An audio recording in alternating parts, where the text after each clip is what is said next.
Scudgy, practicing lich and a professional tarot nerd. Today I'm a storyteller. I'm so glad you're here. This is another in the series of tales I'm calling the 13 Days of Halloween. Now, when I was growing up, I had myself all kinds of adventures. Some of them were funny and others exciting, and some were just a little bit mysterious and spooky. But all these stories are true, even if they didn't happen.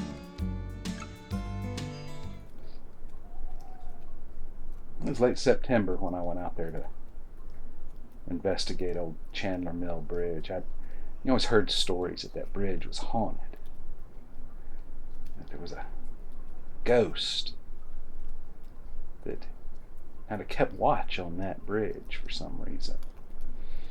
Chandler Mill Bridge was built in the 40s or 50s. It was an old iron bridge, and it had these arches. It was kind of majestic. The whole thing was rusted but sturdy looking.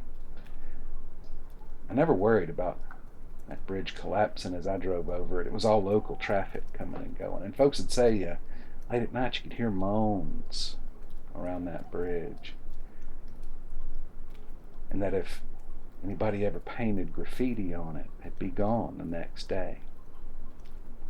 So I thought I'd go check this out for myself. And, I never did see any graffiti on that bridge. And it was true, there was this one spot that never rusted. It's on one of those beams. You could see it as you drove by.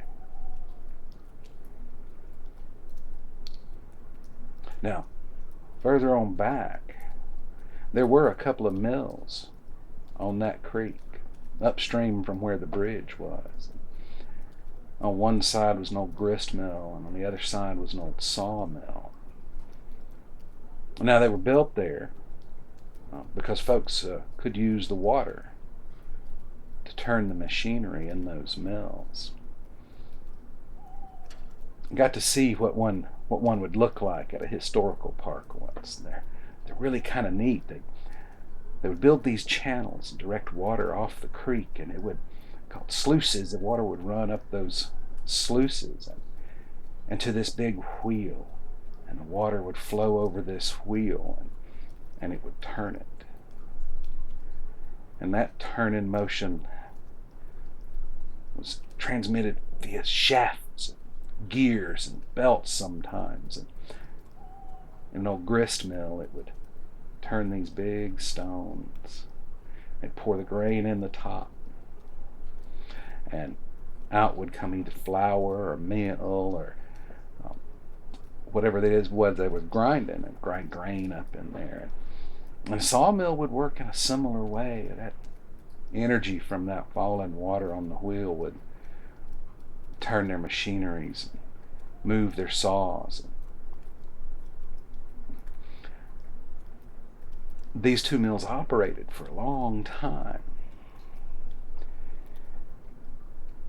And Bobby Chandler had inherited this from his daddy, who had inherited it from his daddy.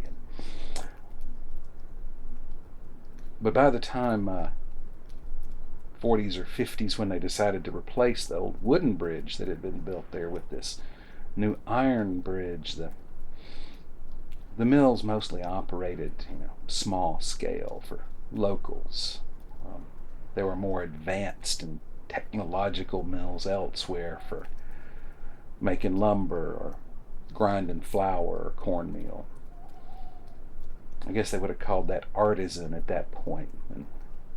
But as they were replacing that old iron bridge, Bobby was helping work on that bridge. One of those steel beams fell, and Bobby Chandler was crushed and was killed. And as sad as that was, they finished that old bridge because it was used by local traffic. But after that, those mills, they just sort of fell into disrepair. by the time I was a teenager, really all you could see was the stonework foundations, and everything else had fallen in. But families would go there and play in that creek underneath that bridge. And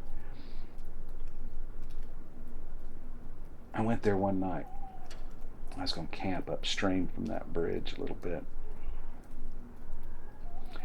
And I took with me some spray paint, because I was gonna paint something on the side and see if the ghost came and took it away. Now, I'm not a vandal. This is not a thing that I recommend. It wasn't vandalism at all. It was science. So I got out there. It was late in the day. Had enough light to get my little camp set up upstream, and you could see up to where the bridge was at from where I set up my camp.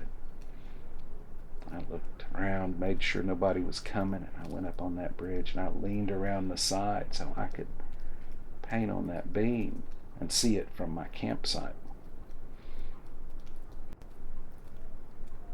Painted the word test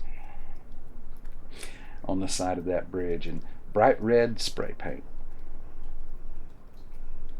Now, in my gear, I had brought a container of paint thinner, because I'm not a vandal. It was for science.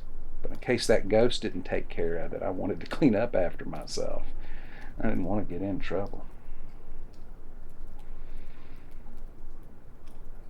Well, had my little campfire as the chill came on in that late September, and was sitting there just enjoying myself, toasting some marshmallows and drinking a Coca-Cola.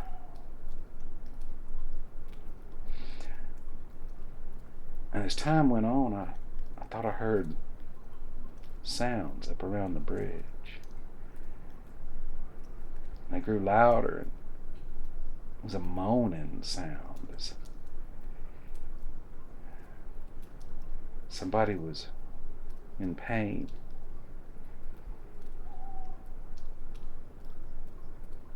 And as I looked up there, I saw this vague, shimmering form,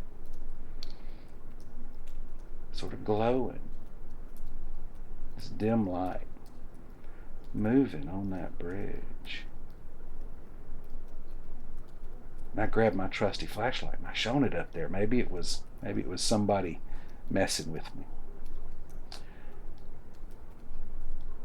And as I did that, I saw that message test red spray paint on the side of the bridge, and it just kind of faded away. And as it faded, that shimmering, glowing figure, it faded too. And those moaning sounds just quieter and quieter. And I'm sitting down there thinking to myself, well, at least I don't have to clean it up.